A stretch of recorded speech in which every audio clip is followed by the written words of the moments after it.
विद्यार्थीगण, मेरे छात्रगण, आप सभी को कल एक वीडियो बनाए थे जिसमें आपको मानव नेत्र के बारे में बताए थे, जिसमें मानव नेत्र का विभिन्न जो पार्ट्स होता है उसके बारे में आपको हम कल बताए थे, जिसमें आपको कॉर्निया क्या होता है, रेटिना क्या होता है, परितालिका क्या होता है, आइरिस क्या होता है, सिलियरी मांसपेशियां क्या होता है, जलीय द्रव क्या होता है, कचाव द्रव क्या होता है, आँख में कौन सा लेंस लगा हुआ रहता है, आँख में प्रतिबिंब कहाँ बनता है, ये सारे चीज़ों के बारे में हम लोग कल डिस्कशन किए थे।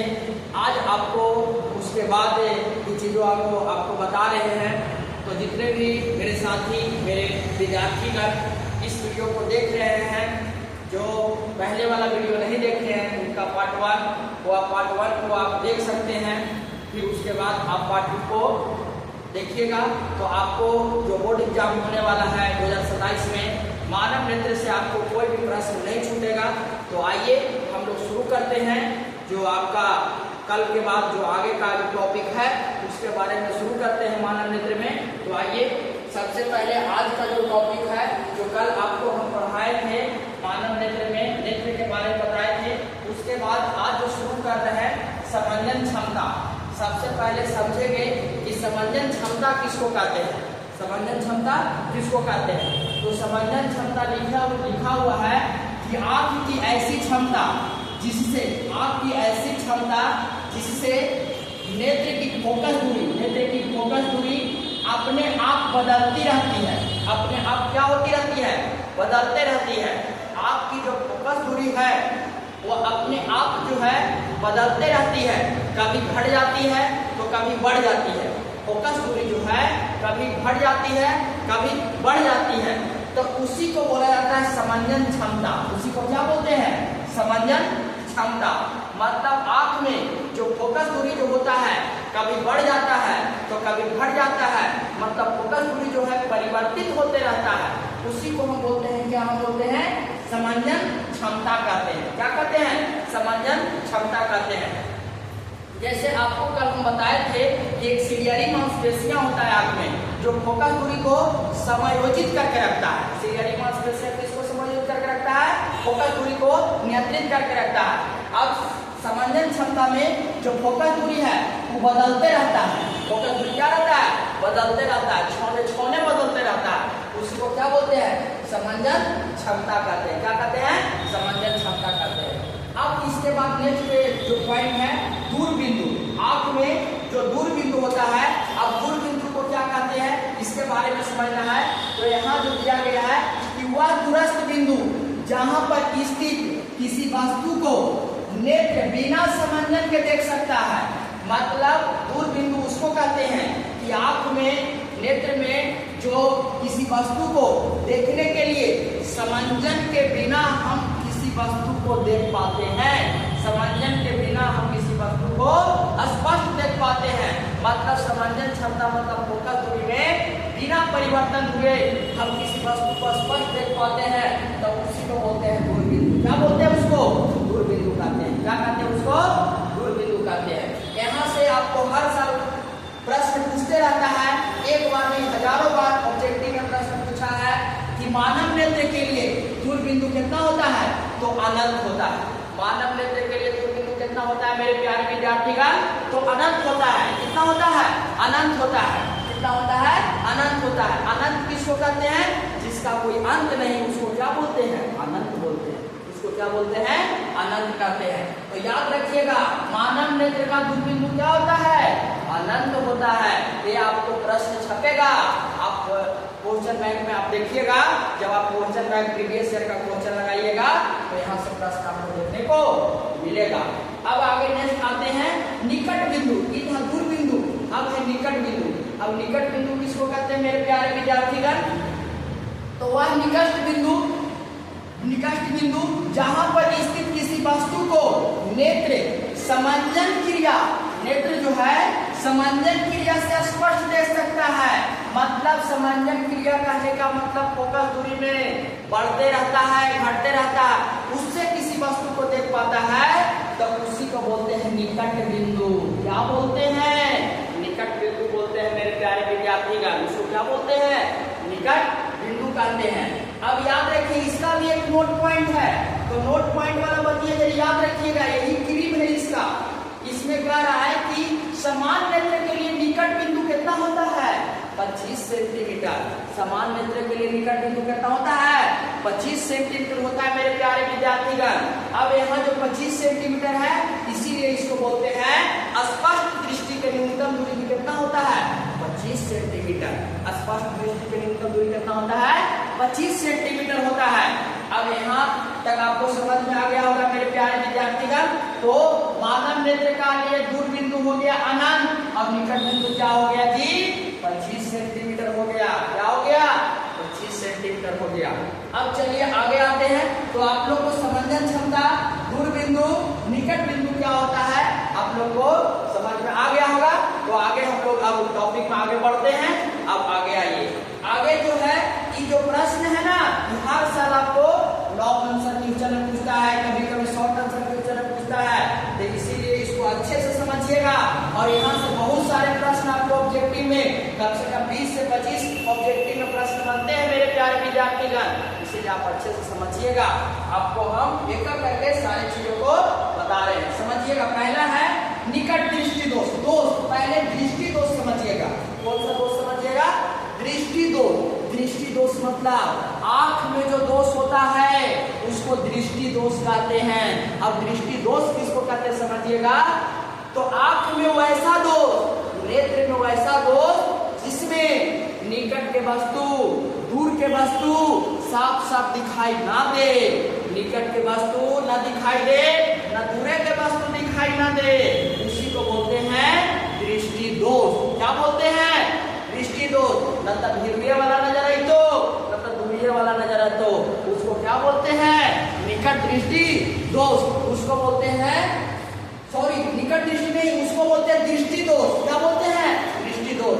मतलब न तो निकट के वस्तु नजर आवे, न तो दूर के वस्तु नजर आवे, तो उसी को बोलते हैं दृष्टि दोष। क्या बोलते हैं? दृष्टि दोष। अब समझिएगा, दृष्टि दोष 3 प्रकार के होता है। दृष्टि दोष कितना प्रकार के? 3 प्रकार के। एग्जाम में पूछेगा कि दृष्टि दोष कितना प्रकार के होता है, तो 3 प्रकार के। कितना प्रकार के?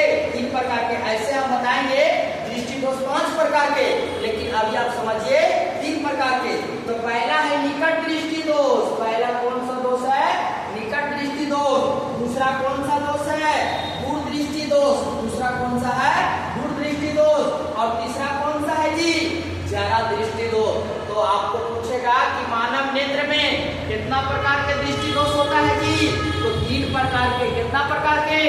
3 प्रकार के। पहला हवा निकट दृष्टि दोष। पहला क्या है जी? निकट दृष्टि दोष। दूसरा क्या है जी? दूर दृष्टि दोष। दूसरा क्या है? दूर दृष्टि दोष। और तीसरा क्या है? जरा दृष्टि दोष। तीसरा क्या है जी? जरा दृष्टि दोष। अब समझिएगा, ये आपका जो इंग्लिश वाला जो लिखा हुआ है ये बाबू पूछबे करता है, तो समझिएगा निकट दृष्टि दोष को बोलते हैं इंग्लिश में मायोपिया। क्या बोलते हैं? मायोपिया। निकट दृष्टि दोष को इंग्लिश में क्या बोलते हैं? मायोपिया। क्या बोलते हैं? मायोपिया। और दूर दृष्टि दोष को क्या बोलते हैं रे बउआ? हाइपरमेट्रोपिया। क्या बोलते हैं? हाइपरमेट्रोपिया। दूर दृष्टि दोष को क्या बोलते हैं? हाइपरमेट्रोपिया। और जरा दृष्टि दोष को क्या बोलते हैं? प्रेसबायोपिया। क्या बोलते हैं जी? प्रेसबायोपिया। क्या बोलते हैं? प्रेसबायोपिया। तो आपको से पूछेगा कि निकट दृष्टि दोष को क्या बोलते हैं जी? मायोपिया। दूर दृष्टि दोष को क्या बोलते हैं? हाइपरमेट्रोपिया। जरा दृष्टि दोष को क्या बोलते हैं? प्रेसबायोपिया। अब देखिए थोड़ा सा लग रहा है आपको टाइप के, तो कैसे याद रखेंगे जी? तो समझिए, घरेला बता रहे आपको, हर लीजिएगा तो आपको एग्जाम में भी आपको बेड़ा पार है। समझिएगा कैसे पूछेगा? निकट, जैसे एक पहले समझा, दूर दृष्टि, तो दूर मतलब हाइपर। हाइपर मतलब ऐसा लग रहा है कि दूर है। हाई मतलब दूर होता ना है जी, तो समझिए कि हाइपर बोल रहा है, एक मतलब दूर जा रहा है। तो जब हाइपर बोल दिया तो दूर दृष्टि दो, तो मायोपिया मतलब निकट दृष्टि दो। हाइपर मतलब दूर, तो मायोपिया मतलब निकट। समझ गए? जैसे ही आपको हाइपर बोले तो समझना हाई हो गया, मतलब पारा हाई हो गया, मतलब दूर हो गया, कुछ हो गया, दूर हो गया। और मायोपिया मतलब निकट हो गया। मायोपिया मतलब क्या हो गया? निकट हो गया। अब समझिएगा, जरा को तो आपको याद करना पड़ेगा, प्रेस बायोपिया क्या होता है? प्रेस बायोपिया। अब याद रखिएगा बाबू लोग, अब इसका हम पढ़ेंगे बारी बारी से। निकट दृष्टि दोष अभी उपचार बता दे रहे हैं, फिर उसके बाद इसका डिफिनेशन बता रहे हैं। तो निकट दृष्टि दोष को दूर करने के लिए अवतल लेंस, कौन लेंस लगाते हैं जी? अवतल लेंस। कौन लेंस लगाते हैं? अवतल लेंस। जैसे आप प्रकाश के अपवर्तन में पढ़े होंगे कि बाबू लेंस जो होता है दो प्रकार के होता है, एगो उत्तल लेंस और एगो अवतल लेंस। एगो उत्तल लेंस और दूसरा क्या होता है जी? अवतल लेंस होता है। तो बाबू याद रखिएगा, निकट दृष्टि दोष के लिए कौन सा लेंस? अवतल लेंस लगाएंगे। और दूर दृष्टि दोष को दूर करने के लिए कौन सा लेंस जी? उत्तल लेंस। कौन सा लेंस लगाएंगे? उत्तल लेंस। और जरा दृष्टि दोष को दूर करने के लिए कौन सा लगाएंगे? वाइड फोकस लेंस या दूर focus lens. Wide focus lens या डीप फोकस लेंस का प्रयोग करेंगे। अब एकरो में झोल हवा समझिया, जैसे बाबू की हर साल आते रहता है, जब एग्जाम में आएगा ना कि निकट दृष्टि दोष को दूर करने के लिए कौन सा लेंस, तो ऑप्शन ए में अवतल भी रहतो और बी में उत्तल भी रहतो और सी में ए और बी रहतो और सी और डी में नोट रहतो। तो बाबू वहाँ हो जावा कंफ्यूज, और कंफ्यूज होने के बाद गड़बड़ हो जतवा। तो समझिए कैसे याद रखेंगे बाबू, जब निकट बोले तो निकट में 3 अक्षर, निकट में 3 अक्षर और अवतल में 4 अक्षर। अवतल में कितना अक्षर जी? 4 अक्षर। और दूर में 2 अक्षर। तो उत्तल में कितना अक्षर? 3 अक्षर। कितना अक्षर? 3 अक्षर। तो याद रखिए, निकट जब 3 वाला बोले तो 4 वाला भिड़ाइएगा जी, और जब 2 वाला बोले तो 3 वाला भिड़ाइएगा। जब 3 गो वाला बोले तो 4 गो वाला, और जब 2 गो वाला बोले तो 3 गो वाला। अरे बात समझ में ना? ऐसी याद करने का ट्रिक याद रखिएगा। तो कभी भी नहीं घबराइएगा हुजूर, कभी भी नहीं घबराइएगा मेरे प्यारे विद्यार्थी, न तो गड़बड़ तो होतबा। इसीलिए याद रखिए, निकट में 3 अक्षर तो हो तो अवतल लेंस मतलब 4 अक्षर वाला, और दूर में 2 अक्षर दूर दृष्टि तो हो तो 3 अक्षर वाला उत्तल लेंस, और जरा दृष्टि में डीप फोकस लेंस। अब देखिए बारी बारी से डिफिनेशन आपको हम बता रहे हैं, समझिएगा। तो आइए, निकट दृष्टि दोष किसको कहते हैं? तो निकट दृष्टि दोष उसको कहते हैं जिसमें निकट के वस्तु साफ साफ दिखाई दे और दूर के वस्तु साफ साफ दिखाई ना दे। जेकरा में निकट के वस्तु साफ साफ दिखाई देवा है और दूर के वस्तु साफ साफ दिखाई नहीं देता है, उसी को बोलते हैं निकट दृष्टि दोष। क्या बोलते हैं? निकट दृष्टि दोष। अब देखा, निकट दृष्टि दोष के कारण निकले ये यहाँ। कारण क्या है कि नेत्र गोलक का लंबा हो जाना, अर्थात नेत्र लेंस और रेटिना के बीच के दूरी बढ़ जाना। मतलब नेत्र और रेटिना के बीच की दूरी क्या होना? बढ़ जाना। जैसे आपको यहाँ कल बताए थे कि रेटिना होता है, तो एकरा में आपको पता है बाबू लोग कि एकरा में जो लेंस लगा रहता है उत्तल लेंस रहा है। कौन लेंस रहता है? उत्तल लेंस रहता है ना जी, कल ही में बताए थे। देखिए यही है कि एकरा में जब प्रकाश हो जाता है ना पुतली के माध्यम से, तब बाबू लोग यहाँ ना बन कर रेटिना में यहीं टकरा जाए पला ही। यही कह रहा है कि लेंस और रेटिना के बीच की दूरी बढ़ जाता है। देखो इधर से इधर आ गई ना बाबू, रेटिना हल ये हाँ और आ गए ये हाँ, तो कैसे बनता है? जब तक रेटिना पर नहीं जाएगा प्रकाश तो उसका प्रतिबिंब बनेगा जी, तो प्रतिबिंब ना बनेगा। तो यही बात हवा। दूसरा एक दोष के कारण हवा कि नेत्र लेंस आवश्यकता से अधिक मोटा हो जाता है जी। आवश्यकता से अधिक क्या हो जाता है? मोटा हो जाता है। तो नेत्र लेंस की फोकस दूरी कम जाता है। नेत्र लेंस की फोकस दूरी क्या होता है? कम जाता है। अब समझिएगा, नेत्र लेंस की आवश्यकता से अधिक मोटा, जैसे आप लोग पढ़े होंगे पिछला चैप्टर में कि बाबू उत्तल लेंस है, तो ये साधारण लेंस है, तो इसको प्रधान अक्ष बोलते न है। तब प्रधान अक्ष के समानांतर कोई भी किरण आता है तो बाबू जिस बिंदु से गुजरता है उसको फोकस बोलते हैं ना जी। क्या बोलते हैं? फोकस। तो ये तो साधारण है, लेकिन कह रहा है कि नेत्र लेंस आवश्यकता से अधिक मोटा। अब देखा ये लेंस तो साधारण है लो, लेकिन लेंस बन जाए तो मोटा। कैसा? मोटा। देखा लेंस बन गया मोटा, तो लेंस जब मोटा बन जाए तब फोकस दूरी देखा इस साधारण है तब सिंपल, लेकर फोकस दूरी तो होता है कम देते हैं। फोकस दूरी क्या होता है? कम जाएगा। तो यही कारण है कि बाबू जब फोकस दूरी कम जाता है तो रेटिना से पहले ही प्रतिबिंब बन जाता है। रेटिना से पहले ही क्या बन जाता है? प्रतिबिंब बन जाता है। तो जिसके वजह से मानव नेत्र में निकट के वस्तु तो साफ साफ दिखाई देता है, लेकिन दूर के वस्तु साफ साफ दिखाई ना देता है।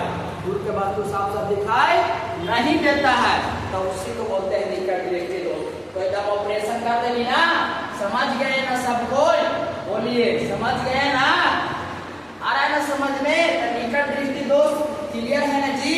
अब यही बाबू जब आपका लेंस यहाँ पर लगावा नहीं जाए, देखा यहाँ जब आपका लेंस लगा दो तो तुमको पता होगा, पढ़े होंगे प्रकाश के अपवर्तन में कि अवतल लेंस फैलावे के काम कर रहा है जी, और उत्तल लेंस उड़ावे के काम कर रहा है। मतलब अवतल लेंस में कोई भी आएगा प्रकाश तो ये फैला देता है, और उत्तल लेंस में कोई प्रकाश उड़ा देता है। यही जब फैलाता है तो फैला के रेटिना पर पहुंचा देता है। तो बाबू हम लोग अवतल लेंस लगाने के बाद दूर के भी वस्तु देख पाते हैं, और निकट के तो पहले से देख पाते हैं। तो ये पूरा तरह से ऑपरेशन हो गया निकट दृष्टि दोष के। कैसे कारण होता है, कौन सा लेंस लगाते हैं, क्या कारण है। अभी खाली हम दूर और जरा दृष्टि के डिफिनेशन बताएंगे, इसके कारण जो है और उपचार अगला वीडियो में आएगा। तो अभी आप खाली डिफिनेशन सीखिए और समझिएगा। तो दूर दृष्टि दोष किसको कहते हैं? जेकरा में दूर के वस्तु साफ साफ दिखाई दे, जेकरा में दूर के वस्तु साफ साफ दिखाई दे और निकट के वस्तु साफ साफ दिखाई ना दे, उसको बोलते हैं दूर दृष्टि दोष। कौन दृष्टि दोष? दूर दृष्टि दोष उसको बोलते हैं। और उसके उपचार के लिए उत्तल लेंस का प्रयोग किया जाता है। और जरा दृष्टि दोष में ना निकट के वस्तु साफ साफ दिखाई देता है और न ही दूर के वस्तु साफ साफ दिखाई देता है, तो उसी को बोला जाता है जरा दृष्टि दोष। क्या बोला जाता है? जरा दृष्टि दोष। उसी को क्या बोला जाता है? जरा दृष्टि दोष बोला जाता है। आया आप लोग के बात समझ में? अब इसका दोनों का उपचार कैसे होगा, कारण क्या होता है, अगला वीडियो में आपको हम बताएंगे। तो देखिए आपको कैसा लगा वीडियो। चलिए एक बार आप स्क्रीनशॉट ले लीजिए और कॉपी में आराम से नोट कर लीजिएगा।